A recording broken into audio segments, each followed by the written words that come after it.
തമിഴ്നാട്ടിൽ പുതിയ രാഷ്ട്രീയ സമവാക്യങ്ങൾക്ക് കളമൊരുങ്ങുന്നതായി റിപ്പോർട്ടുകൾ. എം.കെ. സ്റ്റാലിന്റെ നേതൃത്വത്തിലുള്ള DMK-യെ NDA ക്യാമ്പിലെത്തിക്കുന്നതിനായി പിന്നാമ്പുറ ചർച്ചകൾ ആരംഭിച്ചതായാണ് സൂചന. മുൻ മുഖ്യമന്ത്രിയും അണ്ണാ DMK-യുടെ മുൻ നേതാവുമായ ഒ. പനീർശെൽവം വഴിയാണ് ചർച്ചകൾ നടക്കുന്നതെന്നാണ് റിപ്പോർട്ട്. കഴിഞ്ഞ ലോക്സഭാ തെരഞ്ഞെടുപ്പിൽ NDA സ്ഥാനാർത്ഥിയായി മത്സരിച്ച പനീർശെൽവം അടുത്തിടെ DMK-യുമായി സഹകരിക്കുന്ന നിലയിലേക്ക് എത്തിയിരുന്നു. അദ്ദേഹത്തിന്റെ ഇടപെടലിലൂടെ DMK-യും BJP-യും തമ്മിൽ രാഷ്ട്രീയ ധാരണയ്ക്കുള്ള സാധ്യതകൾ പരിശോധിക്കുന്നതായാണ് പുറത്തുവരുന്ന വിവരം. DMK NDA-യുടെ ഭാഗമായാൽ ദേശീയ രാഷ്ട്രീയത്തിൽ അതിന് വലിയ പ്രാധാന്യമുണ്ടാകും. ലോക്സഭയിലും രാജ്യസഭയിലും DMK-ക്ക് ഗണ്യമായ അംഗബലമുണ്ട്. സുപ്രധാന ബില്ലുകൾ പാസാക്കുന്നതിനും രാജ്യസഭയിലെ ഭൂരിപക്ഷം ഉറപ്പാക്കുന്നതിനും BJP-ക്ക് DMK-യുടെ പിന്തുണ പല ഘട്ടങ്ങളിലും നിർണായകമാകാൻ സാധ്യതയുണ്ട്. തമിഴ്നാട്ടിലെ മാറിയ രാഷ്ട്രീയ സാഹചര്യമാണ് DMK-യുടെ പുതിയ നീക്കങ്ങൾക്ക് പിന്നിലെ പ്രധാന ഘടകമെന്നാണ് വിലയിരുത്തൽ. സംസ്ഥാനത്ത് അധികാരം നഷ്ടപ്പെട്ടതിന് പിന്നാലെ പാർട്ടി രാഷ്ട്രീയമായി പുതിയ തന്ത്രങ്ങൾ തേടുകയാണ്.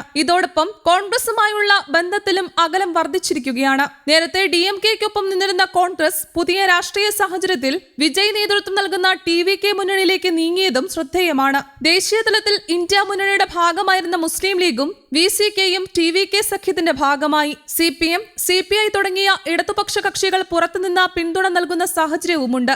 ഇതോടെ നിയമസഭയിൽ DMK-ക്കൊപ്പമുള്ള പ്രധാന കക്ഷികളിൽ DMDK മാത്രമാണ് ഇപ്പോൾ ശ്രദ്ധേയമായി തുടരുന്നത്. DMDK കഴിഞ്ഞ തെരഞ്ഞെടുപ്പിന് മുൻപ് NDA-യുടെ ഭാഗമായിരുന്നു എന്നതും തമിഴ്നാട്ടിലെ മുന്നണി രാഷ്ട്രീയത്തിന്റെ മാറുന്ന സ്വഭാവം വ്യക്തമാക്കുന്നു. അതേസമയം മണ്ഡല പുനർനിർണയ വിഷയത്തിലെ DMK-യുടെ സമീപനത്തിലും മാറ്റത്തിന്റെ സൂചനകൾ കാണുന്നുണ്ടെന്നാണ് രാഷ്ട്രീയ നിരീക്ഷകർ പറയുന്നത്. നേരത്തെ മണ്ഡല പുനർനിർണയത്തെ ശക്തമായി എതിർത്തിരുന്ന DMK ഇപ്പോൾ ചില നിബന്ധനകളോടെ കേന്ദ്രത്തിന്റെ നിർദ്ദേശങ്ങളെ പിന്തുണയ്ക്കാൻ തയ്യാറാകുന്ന നിലപാട് സ്വീകരിച്ചതാണ് ചർച്ചകൾക്ക് വഴിവെച്ചത്. എന്നാൽ മണ്ഡല പുനർനിർണയത്തിൽ DMK നിലപാട് പൂർണ്ണമായി മാറിയിട്ടില്ലെന്നാണ് പാർട്ടി നേതാക്കളുടെ വിശദീകരണം. തമിഴ്നാടിന്റെ ലോക്സഭാ സീറ്റുകളെയും ദക്ഷിണേന്ത്യൻ സംസ്ഥാനങ്ങളുടെ രാഷ്ട്രീയ പ്രാതിനിധ്യത്തെയും ബാധിക്കുന്ന നടപടികളെ അംഗീകരിക്കില്ലെന്ന നിലപാട് പാർട്ടി ആവർത്തിക്കുന്നുണ്ട്.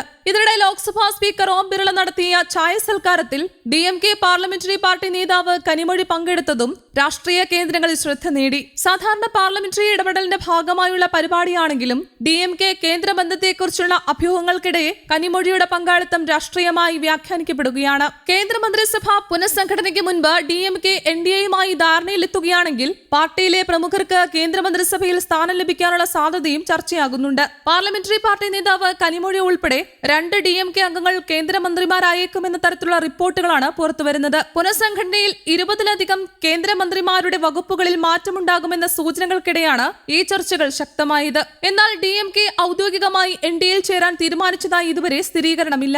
അതിനാൽ ഇപ്പോഴത്തെ നീക്കങ്ങളെ ഔദ്യോഗികമായി സഖ്യചർച്ചയായി കാണുന്നതിനേക്കാൾ രാഷ്ട്രീയ സാധ്യതകൾ പരിശോധിക്കുന്ന നീക്കമായി കാണുന്നതാണ് ഉചിതം. DMK കോൺഗ്രസ് ബന്ധത്തിലെ വിള്ളൽ, TVK-യുടെ വളർച്ച, മണ്ഡല പുനർനിർണയവുമായി ബന്ധപ്പെട്ട പുതിയ രാഷ്ട്രീയ സാഹചര്യങ്ങൾ, കേന്ദ്ര സർക്കാരുമായുള്ള ബന്ധത്തിലെ മാറ്റങ്ങൾ എന്നിവയെല്ലാം ചേർന്നാണ് തമിഴ്നാട്ടിൽ പുതിയ രാഷ്ട്രീയ സമവാക്യങ്ങൾ രൂപപ്പെടുന്നത്. DMK NDA-യിലേക്ക് നീങ്ങുകയാണെങ്കിൽ അത് തമിഴ്നാട്ടിലെ മാത്രം രാഷ്ട്രീയ മാറ്റമാകില്ല. ദേശീയ തലത്തിൽ BJP-ക്ക് പാർലമെന്ററി ശക്തി വർദ്ധിക്കുന്നതിനൊപ്പം ദക്ഷിണേന്ത്യൻ രാഷ്ട്രീയത്തിൽ NDA-യുടെ സ്വാധീനം ശക്തിപ്പെടുത്താനും ഈ നീക്കം സഹായിച്ചേക്കും. അതേസമയം DMK പോലുള്ള ദ്രാവിഡ രാഷ്ട്രീയത്തിന്റെ പ്രധാന ശക്തി NDA-യുമായി കൈകോർക്കുന്നത് പാർട്ടിയുടെ പരമ്പരാഗത രാഷ്ട്രീയ നിലപാടുകളെ എങ്ങനെ ബാധിക്കുമെന്നതും നിർണായക ചോദ്യമായി തുടരും. അതിനാൽ തമിഴ്നാട്ടിലെ അടുത്ത രാഷ്ട്രീയ നീക്കങ്ങളിലേക്ക് ദേശീയ രാഷ്ട്രീയവും ഉറ്റുനോക്കുകയാണ്. DMK ശരിക്കും NDA-യുടെ ഭാഗമാകുമോ അതോ കേന്ദ്രവുമായി വിഷയാധിഷ്ഠിത സഹകരണം മാത്രമാണോ എന്നത് വരും ദിവസങ്ങളിലെ ചർച്ചകൾക്ക് ശേഷമേ വ്യക്തമാകൂ. News desk, Kerala Kaumudi.